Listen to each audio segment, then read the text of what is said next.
Welcome to this explainer on the absolutely fascinating history of New Zealand. Today, we're diving into a really unique story of convergence, conflict, and the development of a profound bicultural identity. We'll be looking at how this isolated island nation was shaped by two deeply different cultures coming together, and how their interactions laid the very groundwork for the modern, progressive country we see today. Let's jump right in. Here's our roadmap. 1. The first New Zealanders. 2. Two worlds collide. 3. Forging a national identity. 4. Radical economic reforms. 5. The Māori Renaissance. 6. Modern New Zealand identity. Section 1. The first New Zealanders. Early settlements. So, picture this, a massive scale of isolation. Long before any European explorers even knew this place existed, the Māori people were undergoing a rapid cultural evolution. Colonization actually began around 1280 AD with arrivals at the Wairau Bar, which is the site of a true founder-phase community. From there, it was a centuries-long journey of independent evolution. They developed incredibly complex societal structures like kainga, which are villages, and fortified pa, all the way up until their first known contact with Captain James Cook in 1769. These first New Zealanders, absolutely pioneering voyagers. They sailed all the way from tropical East Polynesia, bringing with them a specific suite of culturally and economically important species. We're talking rats, dogs, chickens, and certain plants. And they underwent a remarkable process of adaptation to a temperate climate, which, as you can imagine, was very different from their tropical origins.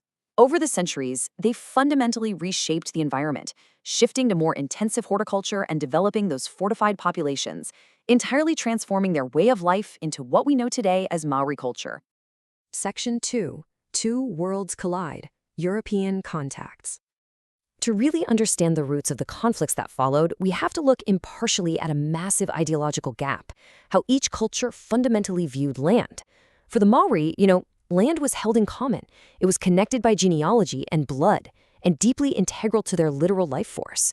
No single chief was thought to just own the land.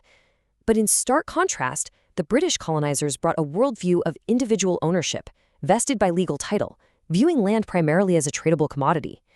This immense ideological divide was the fault line upon which early New Zealand was built. Which brings us directly to the 1840 Treaty of Waitangi, widely considered the founding document of New Zealand. The British drafted it partly to establish a formal colony and, honestly, to prevent French colonization. A core component of this treaty was the promise of Ranachiratanga, chieftainship, or the right to exercise authority, which was promised right there to Maori leaders. But here's the catch, and it's a big one. Profound translation issues led to a severe misunderstanding. The English version of the treaty explicitly stated that the Maori ceded sovereignty to Queen Victoria. However, the Maori translation was hastily prepared and fundamentally imprecise. Most Maori chiefs signed that translated text, fully believing they were retaining their authority and gaining protection from settler greed. The Crown, conversely, believed it had acquired total and absolute sovereignty. This breakdown in understanding, it inevitably sparked the New Zealand Wars raging from the 1840s right through the 1870s. Just consider the immense scale of this conflict. These were armed battles between the British Army, settlers, and various Maori iwi or tribes. Driven by the forcible appropriation of land and those wildly differing interpretations of the treaty we just talked about, these wars resulted in massive crown confiscations of Maori lands, creating a deeply traumatic legacy that would echo for generations. Moving on to Section 3, National Identity, Forging a Nation. 85,000. That is the staggering number of New Zealanders who volunteered for service during the First World War. To put that into perspective, we're talking about nearly 25% of the nation's entire male population at the time. They joined expeditionary forces, the Navy, and the Flying Corps, and they suffered immense casualties on foreign shores, with over 18,000 injured or killed. This intense, shared sacrifice profoundly deepened New Zealand's national consciousness. As historians of the era noted, this was a time when the British Empire had become the British Commonwealth, with rich and poor alike all standing on an equal footing. They stopped seeing themselves as just some distant colonial outpost and started acting as an independent voice within a transitioning world. Their mettle had been tested, and they began asserting a really distinct diplomatic and political identity on the global stage.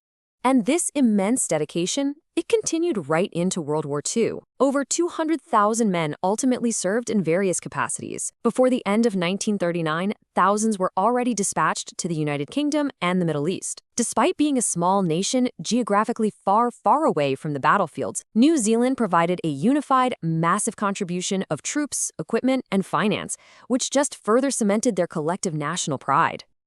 Section 4. Economic Reforms. 1980s Radical Shifts. Fast forward to 1984, and the country's political ideology drastically shifted. The new Labour Party government, led by David Lang and Roger Douglas, unleashed swift and incredibly aggressive neoliberal reforms. They rapidly deregulated the economy and repealed protective tariffs. They also drove an outsized privatization of public assets. See, before this, New Zealand ran heavily on state-owned enterprises, railways, banks, telecommunications. Almost overnight, the state completely dismantled its heavy role in the economy to fully embrace a globally competitive free market. So how did society respond to this rapid economic and political upheaval? Well, with the economy basically turning upside down, traditional industries reeling, and state protections just vanishing, the nation was absolutely forced to ask itself who it really wanted to be. And interestingly, this period of intense chaos and disillusionment paradoxically set the stage for a profound cultural awakening across the country. Which leads us to Section 5, the Maori Renaissance, cultural revival. By the late 1980s, Maori ideas focusing on land, the Treaty of Waitangi, and restoring their societal position really came to the forefront. In 1995, the multi-decade Treaty of Waitangi settlements process officially opened, aiming to return land and funds as reparations. Culturally, there was a massive resurgence. Te Reo Māori, the indigenous language, was revitalized through immersion schools. Publicly funded Māori television and radio networks were established. It was a fundamental, game-changing shift toward a genuine bicultural partnership. This renaissance also brought traditional concepts like kaitiaki right to the national forefront. It's this deeply held belief in stewardship that the Māori, or life force of the natural world, must be fundamentally respected. Historically, as New Zealand's ecosystem suffered intense destruction from agricultural development and introduced species, this indigenous principle of stewardship provided a really powerful new framework for modern conservation.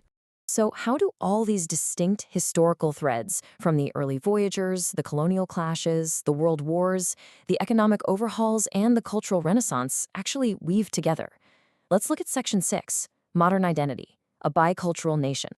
Modern New Zealand is defined by several unique pillars today. First up, there's a fierce, unifying national pride in sports, most famously the All Blacks rugby team, which really encapsulates valued characteristics of New Zealand society. Economically, they've built a booming tourism industry that actively leverages their stunning, isolated geography. Geopolitically, they assert a very distinct, empathetic voice in their relations with Pacific Island and Asian neighbors. And finally, they've taken on a role of progressive global environmental leadership.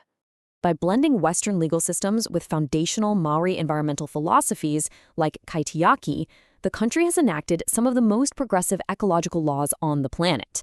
I mean, in 2020, they became the very first country to legally recognize animal consciousness. That's a huge milestone that builds perfectly upon their prior history of granting actual legal personhood and rights to natural entities like rivers and forests. Now, New Zealand is by no means a utopia. The settlement process is still ongoing, and yeah, health and economic inequalities absolutely still exist.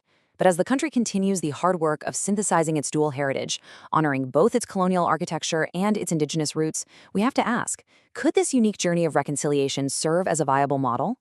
Can New Zealand's approach offer a blueprint for how other divided nations might forge a more unified bicultural future? It's a truly fascinating question, and one well worth watching as this unique nation progresses into the future. Thanks for joining me on this explainer, and I'll catch you next time.